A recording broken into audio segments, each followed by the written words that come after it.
आप सब लोगों का बहुत बहुत स्वागत है।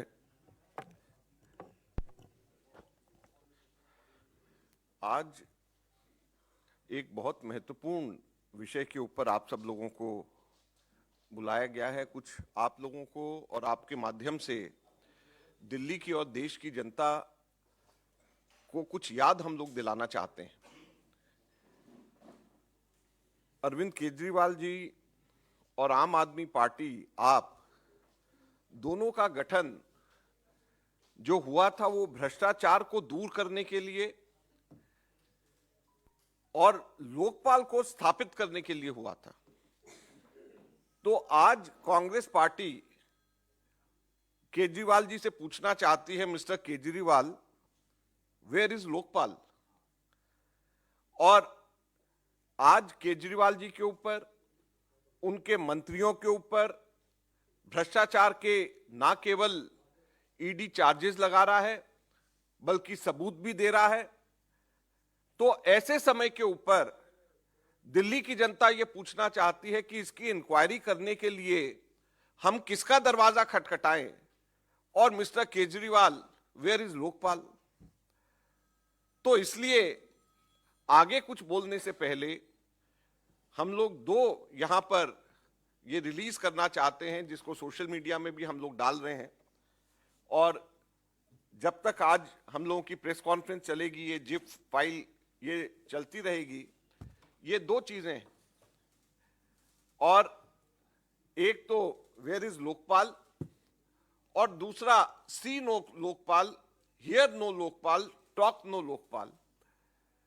केजरीवाल जी ने अब लोकपाल लोकपाल के ऊपर शोर मचाते मचाते अब अपने मुंह के ऊपर लोकपाल का नाम लेना ही बंद कर दिया, उसके ऊपर ताला लगा दिया। मैं आप लोगों के माध्यम से केजरीवाल जी से पूछना चाहूंगा कि दिल्ली विधानसभा के अंदर स्पेशल सेशन हर विषय के ऊपर, किसी ना किसी विषय के ऊपर बुलाया जाता है, और पावर चाहिए उसके लिए बुलाया जाता है। एमएलए को साथ में पैदल मार्च करके उपराज्यपाल निवास के ऊपर प्रदर्शन करा जाता है कि टीचर्स को फिनलैंड भेजा जाए।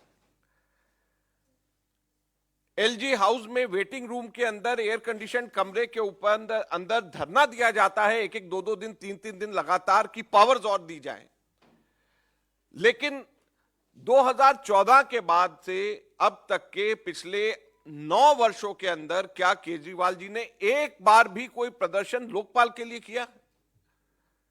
और ये आज हम लोग कांग्रेस पार्टी पूछ इसलिए रही है कि 2014 में कांग्रेस पार्टी के समर्थन से जब इनकी सरकार थी, तो 14 फरवरी 2014 को, आज जो है, आज क्या तारीख है? 4 है, 5 है, 4 फरवरी 2023 है। और 14 फरवरी 2014 को यही केजरीवाल जी ने सपोर्ट कांग्रेस की होने के बाद भी इन्होंने सरकार को डिसॉल्व करने के लिए कह दिया, ये इस बात को लेकर के कि लोकपाल पास नहीं हो पा रहा है।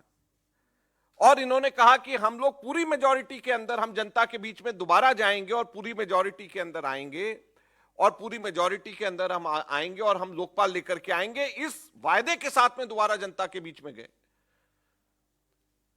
तो जो 14 फरवरी 2014 को केजरीवाल जी ने सरकार को डिसॉल्व करा लोकपाल को लेकर के, और कहा कि हम जनता के बीच में दोबारा जाएंगे लोकपाल लेकर के, आज हम लोग केजरीवाल जी से पूछना चाहते हैं कि वो लोकपाल कहां है? और उसके बारे में आपने पूरी तरीके से चुप्पी साध ली। 9 साल तक के आपको वो लोकपाल की आपको कोई भी जरा सा भी कोई ध्यान तक नहीं आ रहा है।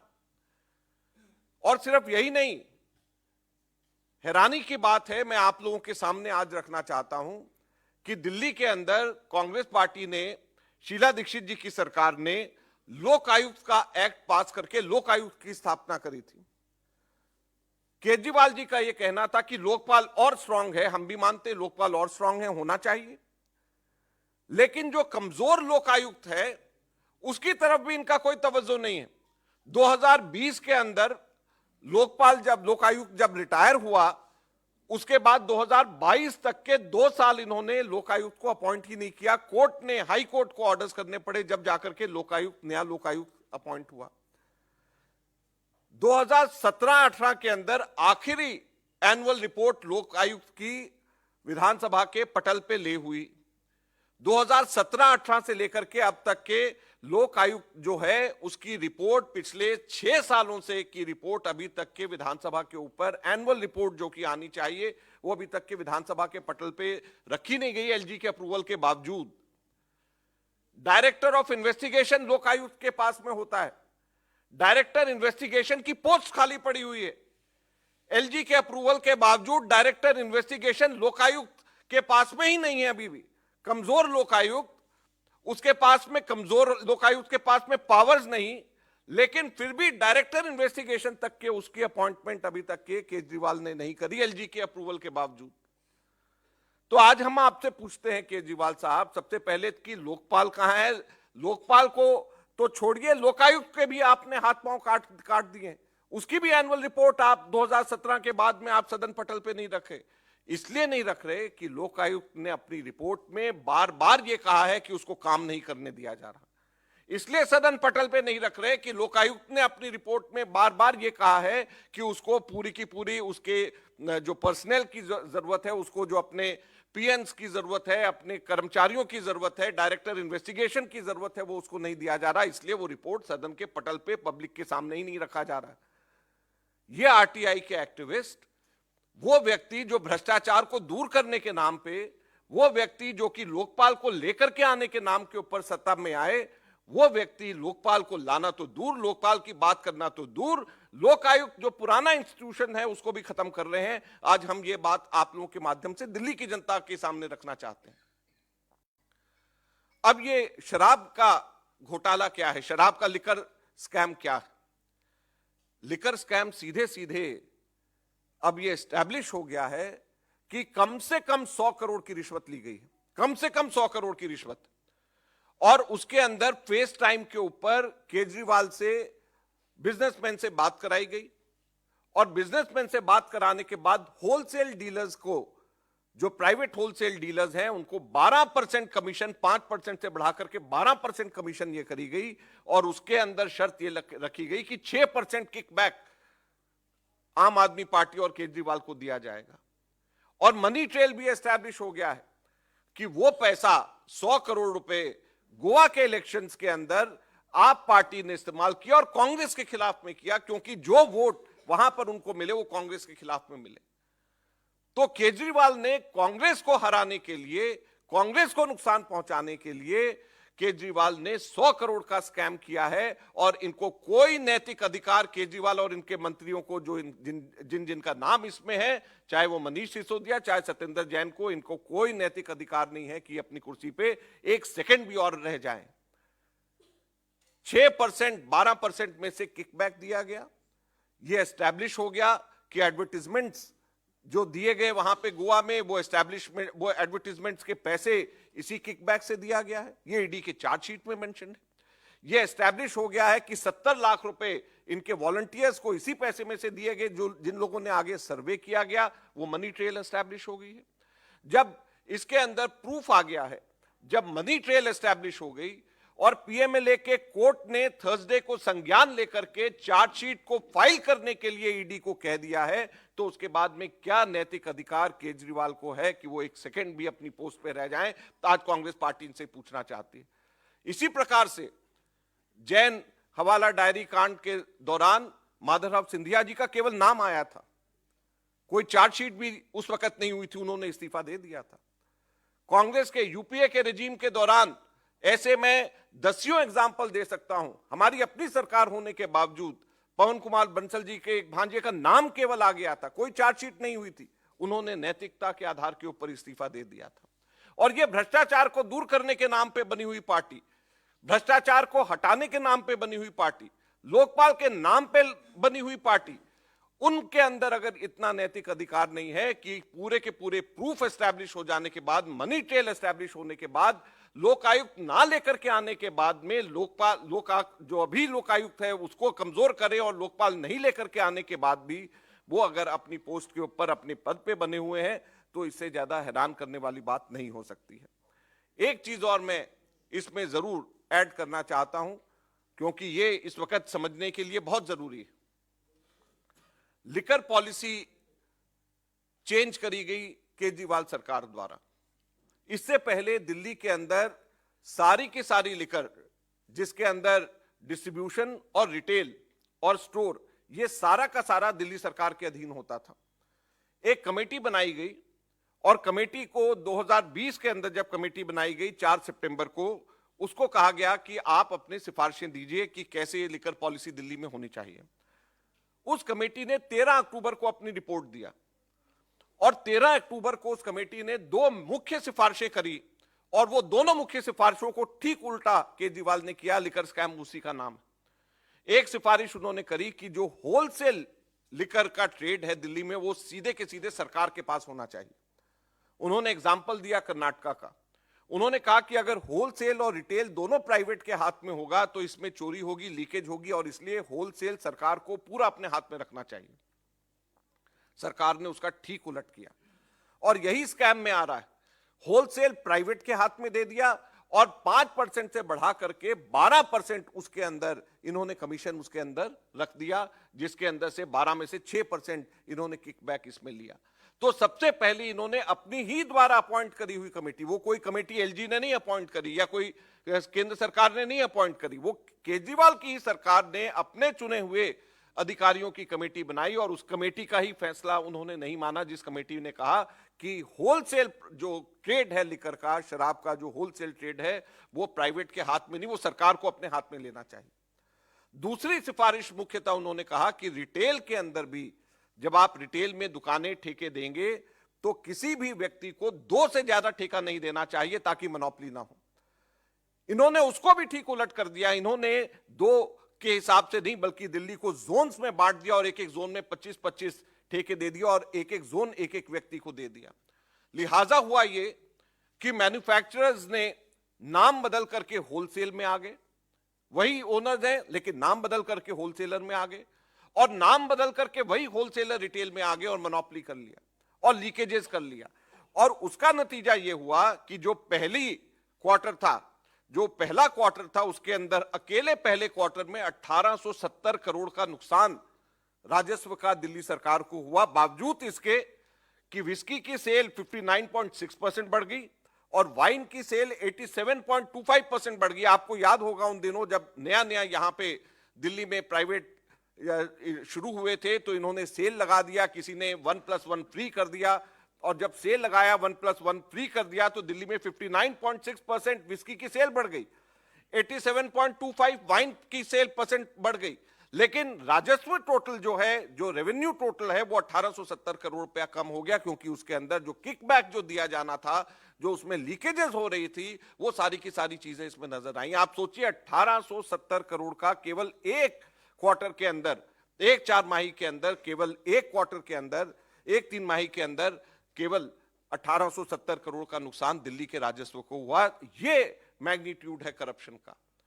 तो आज हम लोग, कांग्रेस पार्टी ये मांग करती है कि केजरीवाल और उनके जो 3 मंत्री हैं, उनको कोई नैतिक अधिकार नहीं है कि वो अपने पोस्ट पे रहे और लोकपाल लेकर के आए, लोकपाल के लिए एजिटेशन करें। कांग्रेस पार्टी संसद के अंदर विपक्ष होने के नाते भी इनको सपोर्ट करेगी, दिल्ली के अंदर लोकपाल लेकर के आए। और लोकपाल के लिए जो वायदा था, इन्होंने 2014 में जो लोकपाल का बिल जो प्रारूप था उसी को लेकर के आए, ये नहीं कि उस लोकपाल को कोई जोकपाल बना करके ले आए, किसी और फॉर्म में लेकर के आए। तीसरा, हम लोगों का ये कहना है कि जो दिल्ली में ऑलरेडी फंक्शनल लोकायुक्त है उसको स्ट्रेंथन करा जाना चाहिए, उसको डायरेक्टर इन्वेस्टिगेशन मिलना चाहिए, उसको पूरी आर्थिक ऑटोनॉमी मिलनी चाहिए, उसको पूरी ताकत मिलनी चाहिए, ताकि अगर हम लोग, कोई भी दिल्ली की जनता कंप्लेंट करने के लिए एमएलए के खिलाफ, मिनिस्टर्स के खिलाफ में कंप्लेंट करने के लिए अगर जाए तो कहां पे जाए?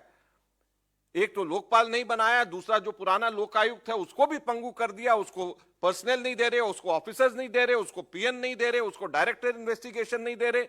तो किस तरीके से ये लोग अपने आप को ये कहते हैं कि हम लोग भ्रष्टाचार के खिलाफ लड़ने के नाम पे, आंदोलन के नाम पे हम लोग पार्टी बन करके आए हैं, जो कि भ्रष्टाचार में भी लिप्त है और भ्रष्टाचार को दूर करने के लिए जो औजार हैं, पुराने औजार हैं, उसको खराब कर रहे हैं और नए औजार बनाने की बात की तो जिसके नाम पे सत्ता में आए थे उसका तो नाम भी ये लोग नहीं ले रहे हैं। तो आज मुख्यतः इस विषय पे हमने आपको आमंत्रित किया है।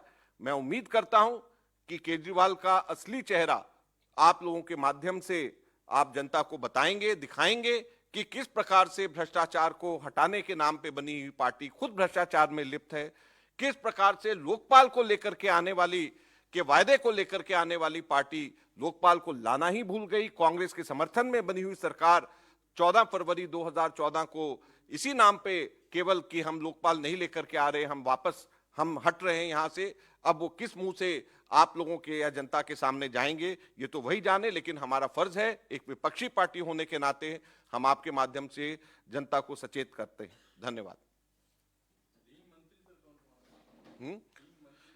3 मंत्री इसके अंदर जीओएम बना था। दानिक्स के एक ऑफिसर ने इसके अंदर ये कहा है कि मुख्यमंत्री आवास के ऊपर उनको जीओएम की मिनट्स दे दिए गए और वहां पर मनीष सिसोदिया, सत्येंद्र जैन और अरविंद केजरीवाल मुख्यमंत्री आवास पे तीनों के तीनों मौजूद थे और जीओएम की मिनट्स जो उसको दिए गए ये बगैर डिस्कशन के दिए गए, जिसमें 5% से बढ़ा करके 12% जो होलसेल के लिए परसेंटेज डाला गया और उसी 12% का अब ईडी ने ये कहा है कि उसी 12% में से 6% किकबैक के रूप में इनको वापस मिला है, जो कि अब एस्टैब्लिश हो गया। तो इसलिए जो 3 मंत्री जो जीओएम के थे, जो बगैर किसी डिस्कशन के, क्योंकि बातचीत वो नायर साहब जो है कहीं और से बात करके कहीं और फाइनल हो रहा था, तो जीओएम में डिस्कशन तक नहीं हुआ और 12% होलसेल के रेट्स तय हो गए, जिसमें से 6% किकबैक में आना था। और इसी वजह से ये जीओएम जो बने थे इसमें तीनों के तीनों थे और मुख्यमंत्री आवास के ऊपर ये उनको दिए गया जीओएम के मिनट्स की कॉपी, तो इसलिए लिहाजा ये तीनों के तीनों जिम्मेवार है। अगर वो सरकार में और सत्ता में होते तो हम उनसे भी कहते रिजाइन करें। भाई जब मुख्यमंत्री हैं और वो रेजिग्नेशन को इन्फ्लुएंस कर सकते हैं तो उनको रिजाइन करना चाहिए। जब मुख्यमंत्री और मंत्री जो इन्वेस्टिगेशन को इन्फ्लुएंस कर सकते हैं, हम इसीलिए तो कह रहे हैं। मैंने तो आपको बताया कि हमने तो आपको 2 एग्जाम्पल माधवराव सिंधिया जी का भी दिया, पवन बंसल जी का भी दिया। मैं आपको एक और एग्जाम्पल दे देता हूं। मैं खेल मंत्री बना था 19 जनवरी 2011 को। जैसे ही मैं 19 जनवरी को मैं मंत्री बना, मेरे सामने फाइल आई कि सुरेश कलमाडी जी सीडब्ल्यूजी के ऑर्गेनाइजिंग कमेटी के चेयरमैन हैं। सीबीआई ने कहा कि हम इन्वेस्टिगेशन करना चाहते हैं, जब तक कि उनको हटाया नहीं जाएगा सीडब्ल्यूजी के ऑर्गेनाइजिंग कमेटी के चेयरमैन से, जब तक कि हम इन्वेस्टिगेशन नहीं कर पाएंगे। मैंने 3 दिन के अंदर अंदर मैंने उनको CWG Commonwealth Games organising committee के चेयरमैन से विदिन 3 डेज मैंने परमिशन लेकर के उनको हटाया। उसके बाद सीबीआई की इंक्वायरी हुई और उनको जेल जाना पड़ा और वो कांग्रेस के सांसद थे। हम लोग जब आपसे, आपके माध्यम से केजरीवाल से मांग कर रहे हैं तो अपने पुराने काम जो हम लोगों ने भ्रष्टाचार के खिलाफ में हमारी नो टॉलरेंस पॉलिसी थी, हम उसको सामने रख करके हम केजरीवाल से मांग कर रहे हैं।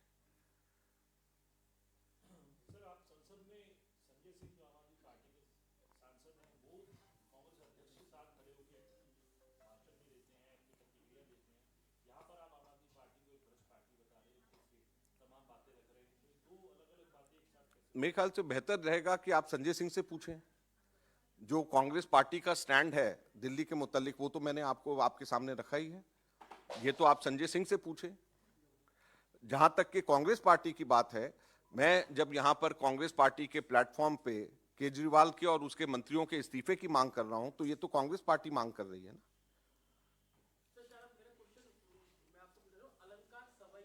मैं जानता हूं, अलंकार सवई को अच्छे से जानता हूं। मैं ये कह रहा हूं कि कोई भी इंक्वायरी जो होती है उसकी इंक्वायरी होनी चाहिए। हम इंक्वायरी के रोकने के खिलाफ में तो नहीं है। हम तो इस वक्त ये कह रहे हैं, मैंने बात करी है केजरीवाल के ऊपर और उनके मंत्रियों के ऊपर जो ईडी की कार्रवाई हुई है। हम ये कह रहे हैं कि इसकी कार्रवाई को निष्पक्ष तरीके से बगैर किसी दबाव के हो, इसके लिए जरूरी है कि केजरीवाल और उसके मंत्री इस्तीफा दें। धन्यवाद। Thank you.